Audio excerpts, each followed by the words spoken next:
Hello, everyone. Today I'm once again going to be responding to something I saw online. In this case, it's a YouTube critic's review of a movie that I haven't seen, don't really want to see because it's generally not the kind of movie that draws me into the theater. I don't care that much for ordinary contemporary settings when I read, and I don't like them all that much at the movies either. And a contemporary setting needs to have something special to go along with it in order for me to take an interest in it. And the movie in question is The Devil Wears Prada 2. It's not going to be about that movie. It's not going to be about the movie itself, just about the way that this particular critic on YouTube perceived this film. Her primary reason for hating it is that she believes it espouses or promotes a sinister message. And after listening to a lot of what she had to say, I am forced to conclude that the message in this movie that she finds so sinister and insidious is the idea that it can be good for a woman to prioritize career over relationships and family. This particular YouTube critic claims that she sees this message creeping into a lot of different films that she has seen these days. She uses Toy Story 4 as an example. And while, yeah, I can kind of get where she's coming from with regard to Toy Story 4, for those of you who haven't seen Toy Story 4, I'm not going to spoil the ending just in case you do want to see it. But the ending of Toy Story 4 does do a little bit of undercutting a lot of the messages that we saw in the first three films. And she does bring that in as an example to try and convince us that she's not really talking specifically about a woman prioritizing career or self over family and relationships. But sorry, I can't really buy that in view of the way that she talks about this movie and what bothers her so much about it. Because what bothers her is that it lets the Meryl Streep character off the hook a little too much for having been a rather distant and uninvolved mother.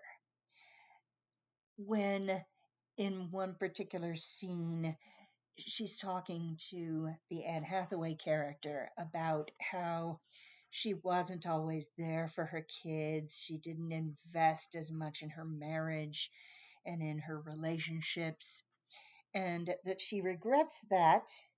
But she says, and this bothered the YouTube critic tremendously, I love working.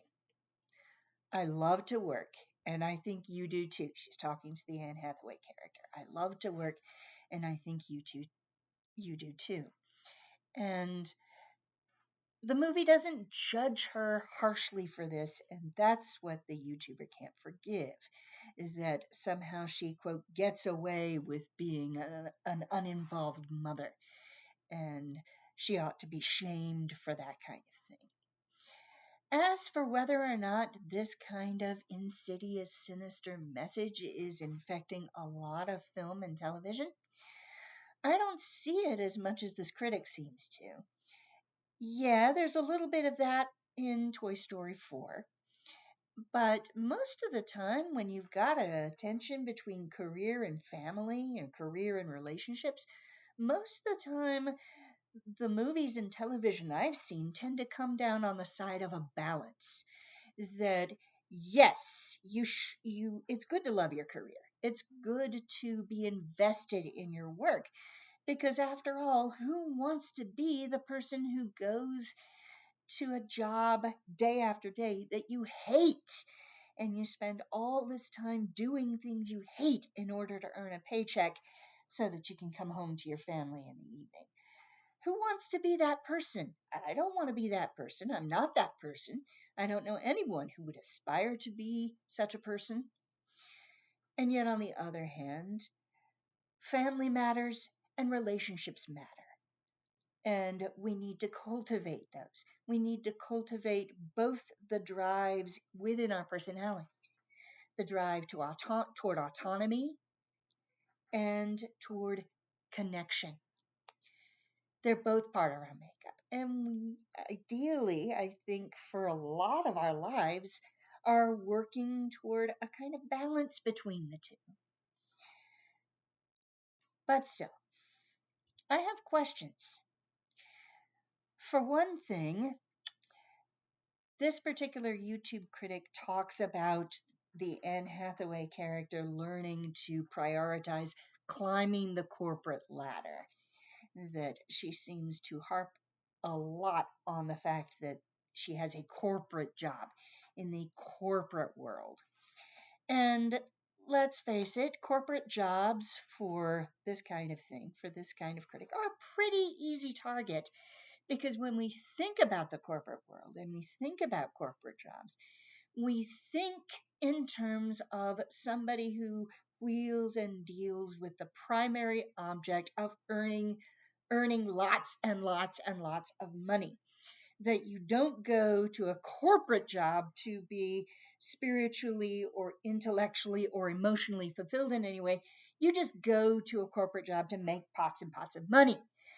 So, what if the same story were told and you had one of the main characters, the mentor character, say, I love working, but she wasn't talking about a corporate job? What if this were one veteran teacher to another younger teacher? Would that sinister message still be the same? What if it were a doctor or a nurse telling a younger doctor or nurse, I love working, I love the work that I do, and it means a lot to me? Would it still be bad? Would the message of loving your career, of loving working, let's leave family to the side for a minute or two and just think about, when is it right? When is it okay for a person, more particularly a woman, to love her career and to value the work that she does? Is it okay when she's a teacher? Is it okay when she's a doctor or a nurse? Is it okay when she is a public spirited lawyer defending people who've had a bad break? Is it, well, Erin Brockovich had that kind of idea. You had a woman who had a family, had a boyfriend, and there was some tension between the work that she did and her, maintaining those connections. But in the end, the movie frames her work as being very important. Another example, of course, is 1991's Best Picture winner, The Silence of the Lambs. In this case, family and relationships never really enter into it because the heroine of that movie, Clarice, doesn't have a boyfriend, doesn't have a romantic relationship going on, doesn't really talk about kids or mention whether a family is in her plans. It's specifically about her determination to capture a serial killer before he kills again. That's the center of the movie and what she has to go through in order to achieve that. That's the heart of the film. Is it somehow wrong for her to have been the one that catches this serial killer and rescues the potential victim? Is it bad that it was a woman who got to do that? A woman getting to capture and put an end to the career of the serial killer of women. That's one of the things I loved most about the movie, because entirely too often it's men who get to catch these predators. and seeing a woman doing it, seeing a woman rescue other women. Loved that. So, is that okay? And then, from a personal standpoint, I have to say, I love my work. There are times when I get depressed, not, just disheartened because a particular class didn't go well, because no job is perfect. But for the most part, when I think of the totality of what I do, I really do love my work and I think that it is important. I am a teacher of composition and literature, and that work matters. I enjoy talking to my students about reading and writing, and I enjoy seeing my students get invested in the work that they do. So I'm on the side of those who love their work.